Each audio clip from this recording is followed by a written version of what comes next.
Baik, yang pertamanya, kalau seorang isteri ni dia menjaga dirinya sehingga dia ini boleh memenuhi ciri-ciri sebagai seorang isteri yang solehah, yang pertama sekali Allah Subhanahu Wa Taala jamin masuk syurga. Jadi dalam kehidupan kita dunia yang sementara ini, benda pertama yang kita kena ingat, kita tidak ada matlamat yang lain selain daripada kita nak dapat redha Allah. Kita tidak ada matlamat yang lain selain daripada kita nak masuk dalam syurga Allah. Itu matlamat hidup kita. Jadi yang berada di sekeliling kita, suami, anak-anak, ahli keluarga, kawan-kawan, mereka itu adalah orang-orang yang menjadi ujian kepada kita untuk kita masuk ke dalam syurga Allah. Jadi nak masuk syurga ni dia kena ada ujian. Jadi sebagai seorang isteri yang salihah, ujian dia adalah suami. Ujian kita sebagai seorang isteri solehah nak masuk syurga ni adalah suami. Kalaulah kita boleh mengawal diri kita, kita boleh pimpin diri kita cuba berusaha untuk menjadikan kita ini isteri yang solehah, walaupun dalam keadaan kita dibebani, walaupun dalam keadaan kita ni ada tekanan, maka syurga ini nilai dia sangat tinggi. Tidak ada nilai pada syurga melainkan ketaatan kepada Allah Subhanahu Wa Taala yang bersungguh-sungguh. Dan sebagai seorang isteri, kita ingat senang saja kita nak masuk syurga. Senang sangat wanita yang masuk syurga. Tapi susah untuk kita laksanakan. Baiklah, kalau orang perempuan itu, seseorang perempuan, dia solat 5 waktu. Dia solat 5 waktu. Dia belajar macam mana cara untuk dia menyempurnakan solat dia dengan betul. Dia belajar ilmu-ilmu yang berkaitan dengan solat dengan cara yang sempurna.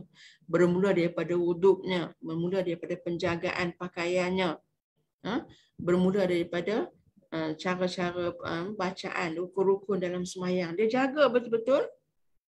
Kemudian dia menjaga waktu-waktu solatnya. 5 waktu sehari semalam tu dia jaga.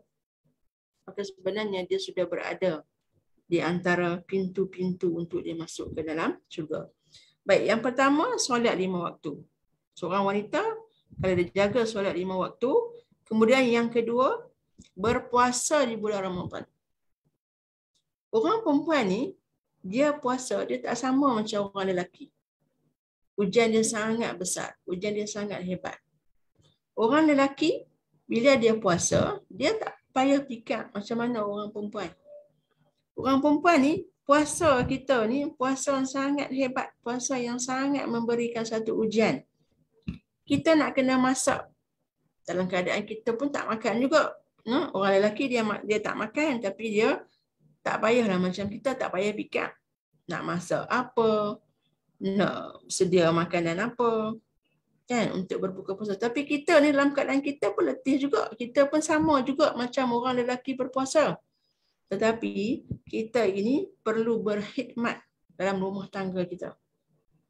Dan khidmat dan juga keletihan yang kita laksanakan ketika mana kita berpuasa tu, kita masak, kita sediakan hidangan, kita sediakan makanan untuk orang berbuka puasa tu, ahli keluarga kita berbuka puasa itu, dinilai oleh Allah Subhanahu Wa Taala sebagai satu tingkat darjat keimanan yang tinggi.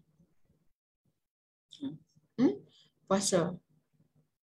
Orang lain puasa juga, tapi wanita yang berpuasa ini dia berada dalam satu tekanan, dalam satu bebanan, dan tekanan bebanan itu kalau dia niatkan khidmat itu kepada suami dia untuk dapat redha Allah Subhanahu Wa Taala, maka dia berada di bawah bayangan redha Allah.